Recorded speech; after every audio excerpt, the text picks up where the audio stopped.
Well, good afternoon, everybody, and apologize about being a couple minutes late. We were just voting. I know there's a number of you on the line, and we've probably got a lot to cover. I want to cover three things at the top, and then be happy to turn it over to Laura to take your questions. First, because this is actually happening, I believe, even as we speak, there is the renaming ceremony going on at Fort Gregg Adams, formerly named Fort Lee. This effort was actually started by my dear friend Donald McEachin, who passed away, and identified two incredible former military veterans, Mr. Gregg and Mr. Adams. And I think that the process that has gone through to have that fort renamed in their recognizing their service is appropriate, and I hope that Donald McEachin is smiling down from heaven on continuation on part of his great legacy to the Richmond-Petersburg area, but to the whole Commonwealth and to the country.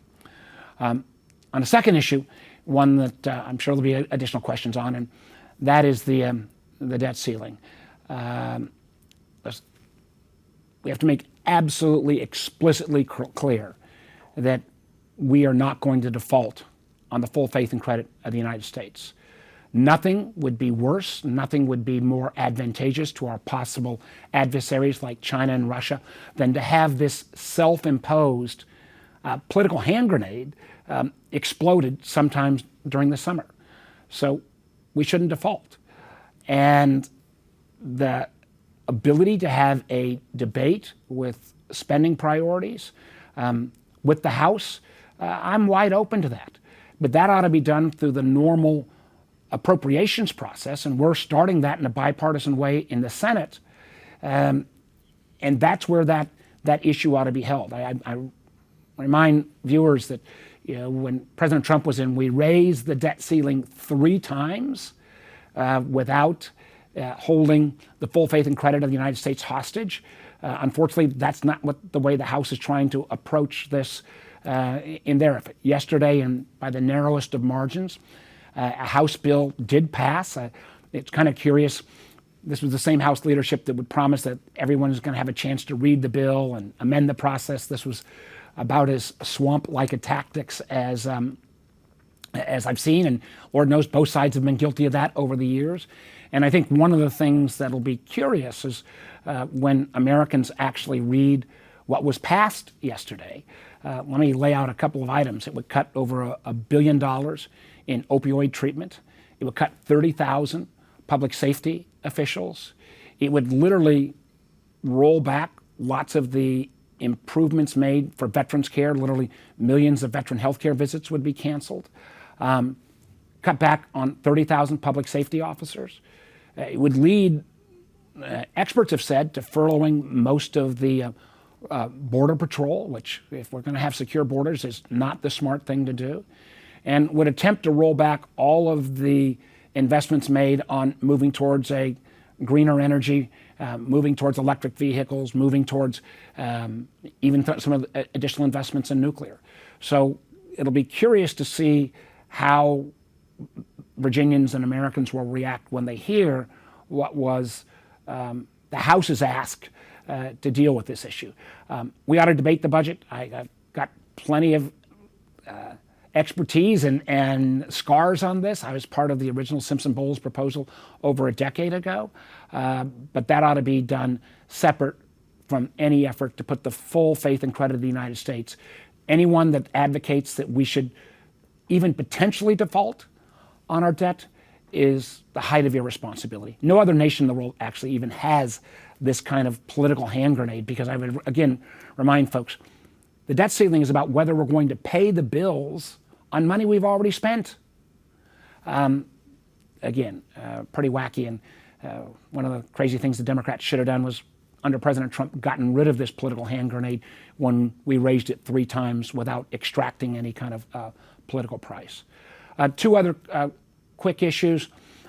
One is a battle that I've been involved in almost since I've been here in the Senate, and that is the question about the balance between flights coming out of National Airport and Dulles Airport. This is called the so-called perimeter rule. Back when National was founded and Dulles started off, there were limitations put on how far west, for example, flights could originate out of National. There have been slow changes made to that over the last 14 years. I've been involved in most of these efforts. It appears that some airlines are going to try to completely blow apart that perimeter agreement, which would not only hurt Dulles, but it would indirectly hurt BWI. And particularly now that after years of work that we've finally gotten Metro open to Dulles, where we've got increased international landings at Dulles, the idea that an airline that has got only interests for the most part at National would come in and try to upset this balance doesn't make any sense. So Senator Kaine and I believe we'll ultimately have the support of our Maryland colleagues as well, have said as the Commerce Committee looks at reauthorizing the FAA that oversees air traffic, that we should not tip the balance one way or the other that exists between Reagan and National. And then finally, on an issue that I think you're going to probably be hearing a lot more about, and that is how we, as policymakers, as Virginians, as Americans, catch up with the enormous growth of artificial intelligence. I'd point out that the framework that a lot of folks are using right now, ChatGPT, the ChatGPT that rolled out in November versus the ChatGPT 4 version that rolled out in March, that version is almost 12 times more powerful than what happened in November. And artificial intelligence offers a lot of possibilities. It also ought to scare us on a going forward basis about how unrestrained AI could literally take over key functions. So I'm trying to make sure that both I get educated and educate my colleagues. There's nothing partisan about this issue. We want to continue innovation, but we need to do it in a smart way. One of the things we absolutely know is we can't do what we did with social media and say, all right, you guys, go break things and we'll figure out how to put guardrails around 10 years from now. That would be a disaster in the case of artificial intelligence, and responsible people in AI already agree on that. But what I did yesterday, and I think this is at least a good starting point, is as we build out these AI platforms, these AI tools, I've asked all the major companies, tell me what you're doing to ensure security at the front end. All of these massive databases that allows these algorithms to create this information back in speech patterns and generative AI. We've got to make sure that building in at the outset, there are appropriate cybersecurity protections. There are other protections. I've already talked to computer scientists that have hacked in to some of these platforms and literally manipulated some of the information that will then result in a very different answer being spewed out when you query these platforms. So at least in terms of security, cybersecurity, and building in, making sure there are not inherent biases is a starting point on these discussions, but it literally is only the first step, and I'm anxious to get the returns from the CEOs that I contacted yesterday. So I see we're already up to 9 minutes, so why don't I go ahead and turn it over to Laura and be happy to start taking questions. Senator, our first question will be David McGee with the Bristol Herald-Courier. Thank you very much. Good afternoon, Senator. Some very disappointed folks in Bristol, Virginia, that your folks, your office was unable to help secure any federal funding to address some of the enormous cost issues with fixing the city landfill and all its environmental issues. And I just wonder if you could speak to that a little bit. Sure, David. Well, first of all, I've heard from a lot of folks in Bristol about the smell, the odor, how this is really affecting folks' quality of life. And I do want to do everything I can. And I would point out that one of the things that we provided Bristol with the American Rescue Plan over a year ago was $10 million of federal money that was totally unrestricted. Now, I know Bristol's got a lot of other financial needs, but rarely has the federal government given money with no strings the way that $10 million was deposited.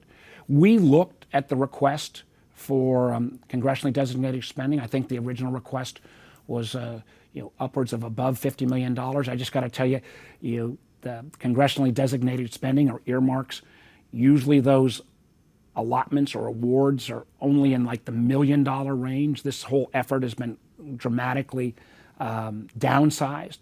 But when we looked, here's where we hit the problem. One, my understanding is the EPA has actually done air quality tests, and they have decided, and I'm not saying this is 100% accurate, they have decided, and I'm happy to try to get them back to do more, that it doesn't put into a danger area. Now, again, I don't underestimate that people got that odor and smell, and it is a real challenge.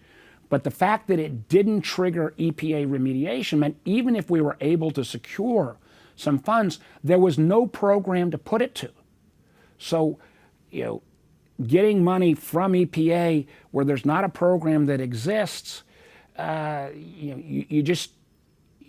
you can't do that. There is no ability to designate funds that way. That's why funds that come otherwise unrestricted, like the $10 million that came from the ARP plan, is one notion. If there, and if we could go ahead and start a program at EPA that would take into consideration quality of life, the kind of economic or lifestyle harm that a huge odor would create, I will see if we could push that, but I don't want to leave false hope that that's going to get passed into law in the very short term and then appropriately funded. So I'm willing to roll up my sleeves. I know I've talked to Tim Kaine. I'm not sure. We've been working with Congressman Griffith on this as well. I'm not sure why. I don't believe he made a request either. But I guess I'd say is there's $10 million that have already come with no strings attached that went to the city a year ago. On congressionally designated spending, the people have got to have a realistic expectation of how much senators can deliver, and it's usually in this area, in the hundreds of thousands or low single millions. And third is, even if we are making that designation, you can't make a request if there's not a program that can be funded. And there was no EPA program where this money could go because, at least to date, it has not crossed the EPA threshold. So I'm willing to push on those thresholds. I'm willing to keep engaging with the city on other ways to see how we figure this out. I don't at all deny that to have this kind of odor would really affect the quality of life. We've got to be creative, but I also think it's a bit unfair when people make a claim that we're not helping when there was no legal way or programmatic way to make that request and actually get the kind of relief that people need. But we're happy to stay engaged with the city, and I don't deny at all this is a problem. Senator, our next question will be Tom Jackman with the Washington Post. Hey there, can you hear me? Yes, I can, Tom. Hello. Senator, you probably saw that the Bijan Gazar case is coming to an end with a settlement of $5 million from the government to the family. The family's always been very complimentary of your support in that case. What are your thoughts as this winds down finally? Tom, Bijan's family never got justice. And as an American, it's embarrassing to me how the family was treated by the Park Police, how they were not kept informed, not only after their son was shot, but after the fact that literally for years, Tom, me with the rest of the delegation, I even enlisted Chuck Grassley, the senior Republican on the Judiciary Committee at one point, to get more transparency. The fact that there's not any process in place within the Park Police on how they even do their internal affairs investigation within, that I'm aware of, within the department. So I'm, for the sake of the family, I am glad they reached some level of monetary settlement. I don't think this will ever erase the harm or the deep loss that they had to experience. And as a family that came here from Iran and were living out the American dream, it was so hard so many times for me to explain away how our systems in terms of due process and rule of law never really worked for them at all.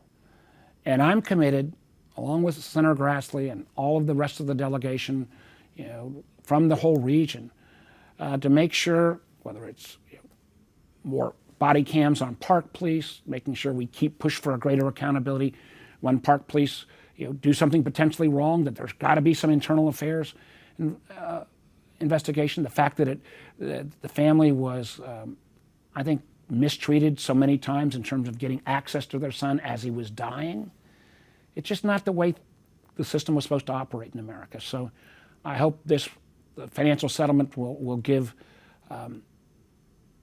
some peace, but I still think, I know the family doesn't feel like they received justice, and I agree with them. Senator, our next question will be Bob Lewis with the Virginia Mercury. Hi, stranger. Hello, Bob. I'm following up on a brief in the Virginia Mercury last week about your support for a resolution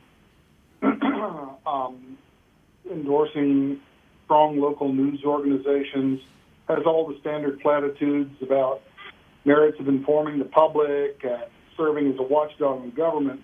But this one's conspicuously notes the role of rebutting and exposing disinformation. From your perspective as the Intel Committee chair, is there a national concern about levels of orchestrated disinformation from both foreign and domestic sources? And if so, how serious is it? Well, first of all, Bob, I'm glad you asked the question. I'm glad you're looking into this. We have seen, this didn't happen overnight, but we've seen over the last 20 years the complete or virtual demise of a lot of the state press corps that would cover governors. And frankly, you keep your governors a lot more honest if you've got a healthy press corps. We've seen here in Washington the virtual disappearance of any correspondence from Virginia-based media having a presence here in our nation's capital. And we've seen daily papers as well as weekly papers across the Commonwealth disappear and get squeezed out. And some of that is due to the fact that we still don't have a fair compensation model where the big platforms, Apple, Facebook, Google, you name it, take sometimes the content that local reporters would used to get paid for and take it for free and give no compensation. So that's not fair. It seems like a bastardization of the free enterprise system. And what that means is when you turn away from a trusted local news source, when you turn away from somebody where you can, if you feel like the reporter got it wrong, there's actually a local reporter you could talk to, and instead turn to often, web-based services only, and oftentimes services that don't focus at all on local news, but only spit out national and international stories, you've got a huge opportunity for misinformation and disinformation. We see on a regular basis, and it's been, some of this has been reported in the press, how I believe the Russians the other day were bragging about the fact that the Americans had only discovered about 1% of their bots that are either creating fake content or amplifying fake content. Because oftentimes what you'll see is some crazy story with no relationship to the truth that then moves to the top of your news feed because you may have fake entities or others, promoting it. And if you're the local reader, you've got no alternative. So, and one of the reasons why for example, I know I'm in the midst of a big debate about TikTok. 150 million Americans, TikTok says, average of 90 minutes a day. Both the data potential of collection and how particularly younger people could be, frankly, blackmailed, because at the end of the day, TikTok, the Communist Party of China, has way too much control, but also the ability to have information manipulated. I read that between 18 and 24-year-olds, now it's close to 40% of those young people get their news from TikTok.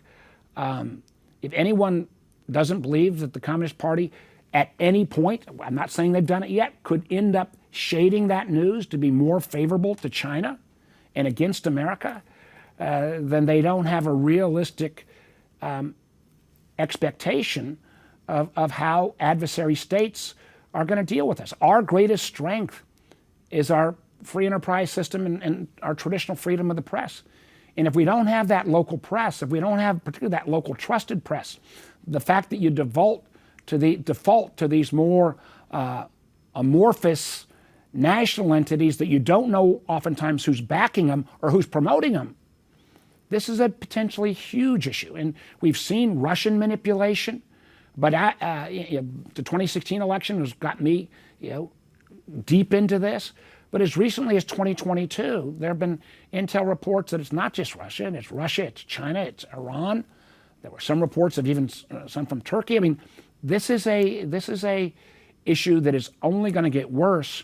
And as we think about my earlier comments about artificial intelligence, the ability for artificial intelligence to create that fake press release and then put an image that looks like you or looks like me with our voice on a computer screen, that problem is going to get exponentially worse. So I absolutely support this resolution.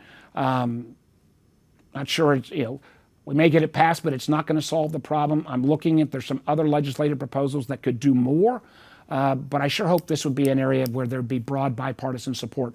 You want to keep your elected officials doing the right thing and calling them out when they don't. Make sure you've got a strong local press. Make sure you've got folks that literally show up at those zoning meetings, city council meetings, show up at your committee hearings. And unfortunately, more and more that's disappeared. And the ability for outside forces to manipulate these news feeds or to put in disinformation is a growing problem. Senator, our next question is Mitchell Miller with WTOP.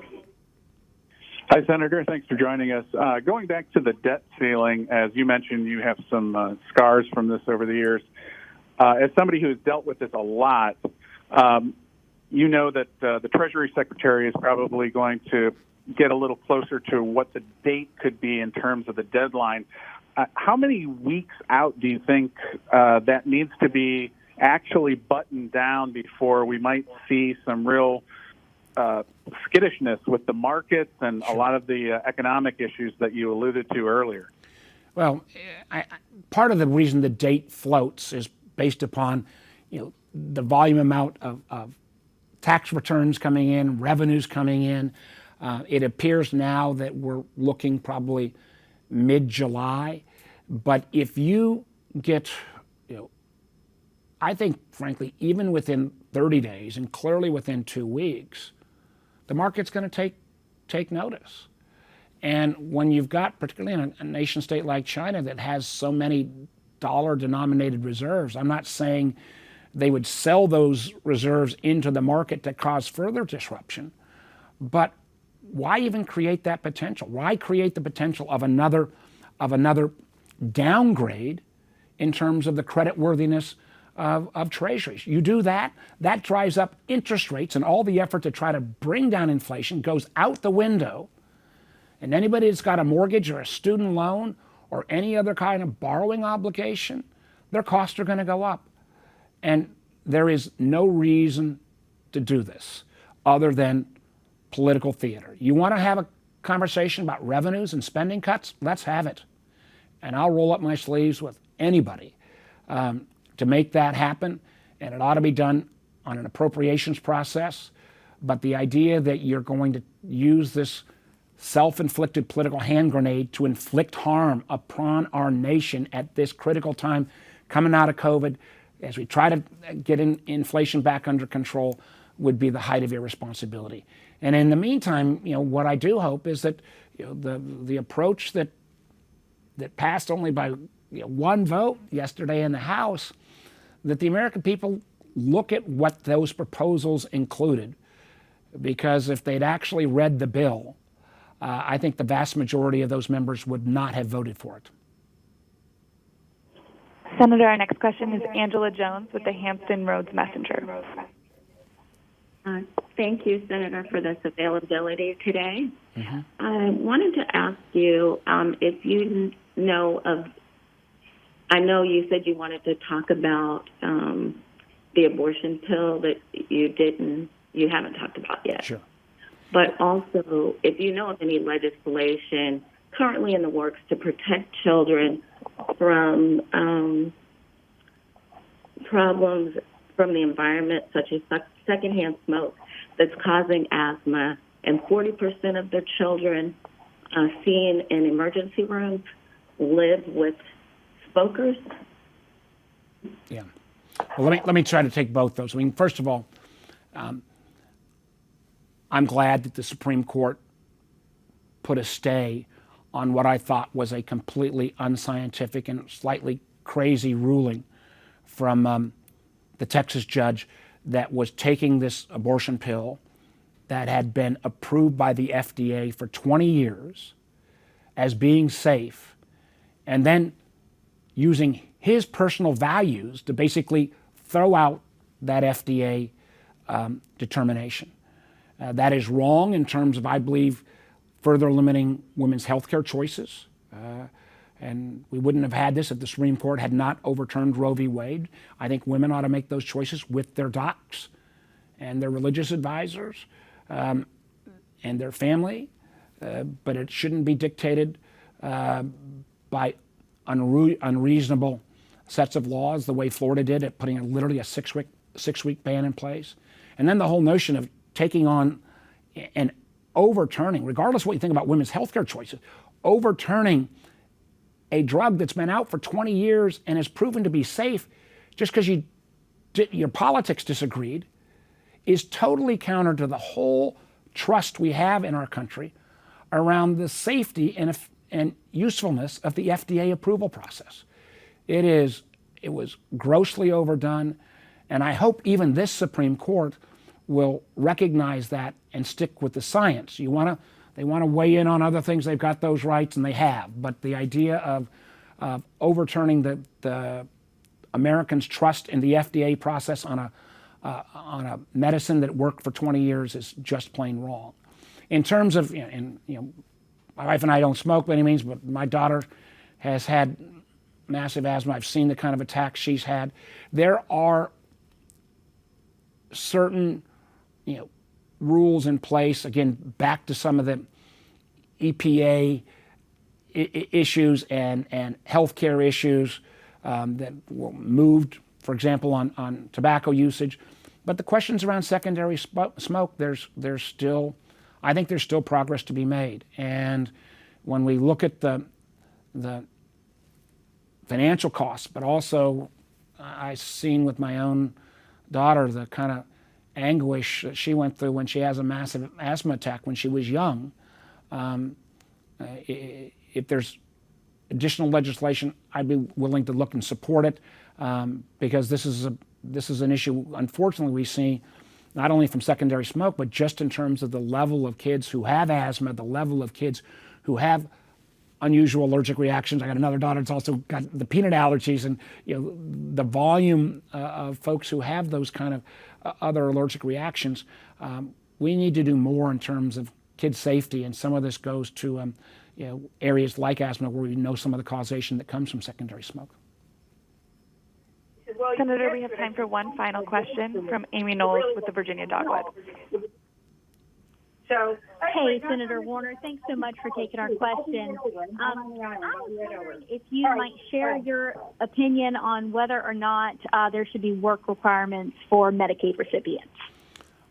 I do not believe what the House passed yesterday, which I believe, even further increased work requirements in a way as early as next year that even the House leadership said that was totally unpractical 3 days ago, but they changed.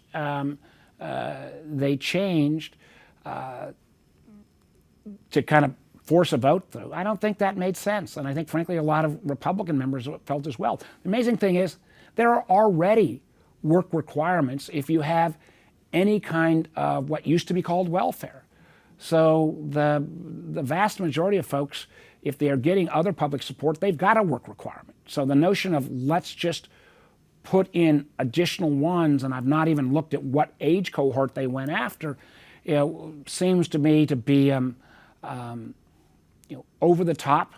And the irony here is that some of the things that they put in, the very House leadership had said literally 48 hours earlier was completely impractical. So this is just one example of a host when I think Virginians get a chance to see the cuts to opioid relief funding, the cuts to veterans, the cuts to our cops and firefighters, the cuts potentially to the Border Patrol, the cuts to rolling back any of the folks who are in businesses who are making investments on whether it's solar panels, electric vehicles, offshore wind, which we've got in Virginia.